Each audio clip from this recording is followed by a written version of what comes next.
Баршаңызға сәлем, сіздермен бірге Гүлфия. Бүгін жусай қосылған өте дәмді орама дайындаймыз. Сондықтан менімен бірге болыңыздар.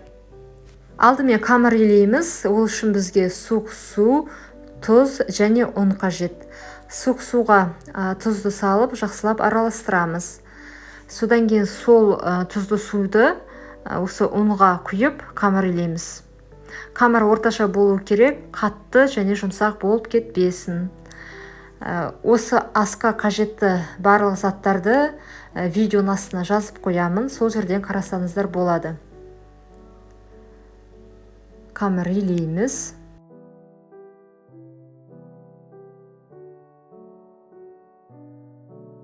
Қажетті мөлшерде су құясыздар. Бірақ қамыр біркелкі болғаны дұрыс. Қатты жұмсақ және өте қатты болғанды дұрыс емес. Егер асықпасаңыздар, алдын ала қатты етіп илеп қойсаңыздар да болады. Себебі ол қамыр тұрып, июі қанса жақсы болып шығады. Мені қамырды иледім және осындай салафанға салып қоямын. Кішкене тұрсын. Содан кейін кішкене июі қанғаннан кейін 15 минуттан кейін осы қамырды ортасынан бөліп, тағы да илеп қоямын. Екіге бөліп илеп қоям.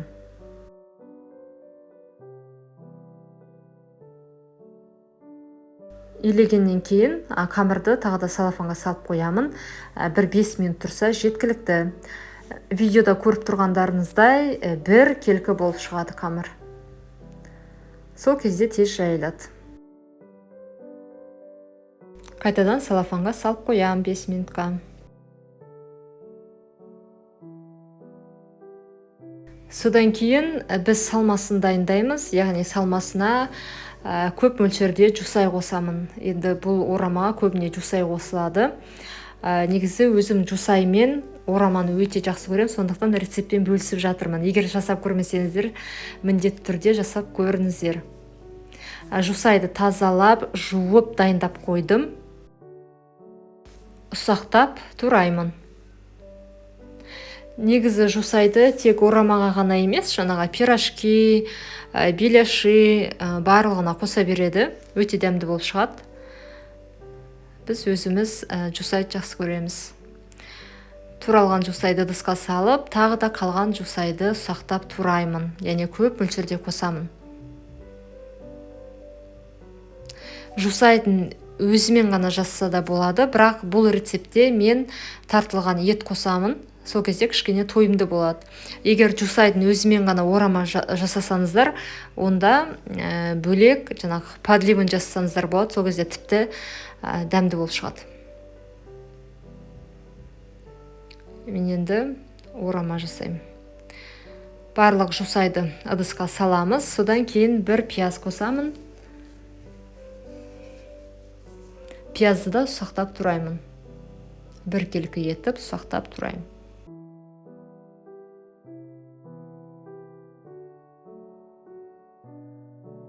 Пияздың тамақта көп болғаны жақсы, себебі дәмді болады, ерекше дәмді болып шығады тамақ. Міне пияз дайын. Жусайға қосып қоямын. Содан кейін тартылған ет қосамыз. Менде дайын, және менде тартылған ет өте майлы. Дәміне қарай тұз, бұрыш қосасыздар. Тағы да басқа приправалар қоссаңыздар болады, өздеріңізге ұнайтын. Мен тек қызыл бұрыш қостым. Жақсылап араластырамыз барлығын. Бір келкетіп араластырамыз. Негізі қолмен араластыруға да болады. Сол кезде жаңа салмаларыңыз бір келкі болып шығады. Жақсылап араластырамыз. Міне салмасы толығымен дайын. Қараңыздаршы, қандай әдемі болып шықты. Және ерекше дәмді болып шығады ғой. Енді қамырды жаямыз. Бізде қамыр тынды, жұмсарды, бір келкі болып шықты. Енді қазір кішкене жабыспау үшін ұн сеуіп, осылай қамырды видеода көрсетілгендей басамыз. Енді оқтаумен жаямыз.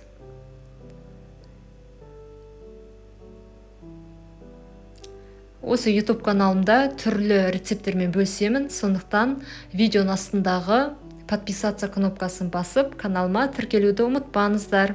Алдыда әлі талай жаңа рецепттер болады.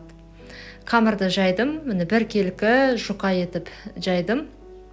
Содан кейін салманың тек жартысын ғана салам, себебі бізде тағы да бір қамыр бар. Салмасын бір келкі етіп қамырдың үстіне саламыз, содан кейін қамырды екіге бөлеміз, яғни бізде екі ораманнан шығады. Егер қамыр кішкентай болса, егер төртке бөлсеңіздер қамырды, онда ортасынан бөлудің қажеті жоқ. Мен қамырға сұйық май жақпадым, себебі менде тартылған ет өте майлы. Егер сіздерде жаңағы тартылған ет майсыз болса, онда қамырға сұйық май жақсаңыздар болады.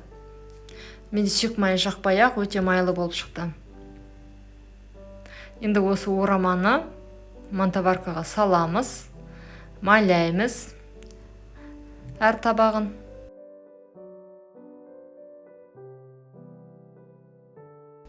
Орама жабыспау үшін міндетті түрде жаңағы мантоварканың ыдысын майлағандарыңыз дұрыс. Мені салып қойдым. Енді екінші бізде қамыр қалды ғой. Осы қамырды да қазір бір келке етіп жайып орама жасаймыз. Сіздерге толық процесте көрсетіп жатырмын. Қамыр өте жақсы жайылып жатыр. Бір келкі жұмсақ болып шықты. Маған ораманнан да жаңа қамыр өте жұқа болғанын ұнайды, сондықтан жұқа етіп жайдым. Енді өздеріңіз қарайсыздар қамырдың жұқалығына, кейде болады, мысалы кішкене қалың етіп жайып жатады. Қамырды екіге бөлеміз, яғни бізде екі ораманнан шығу керек.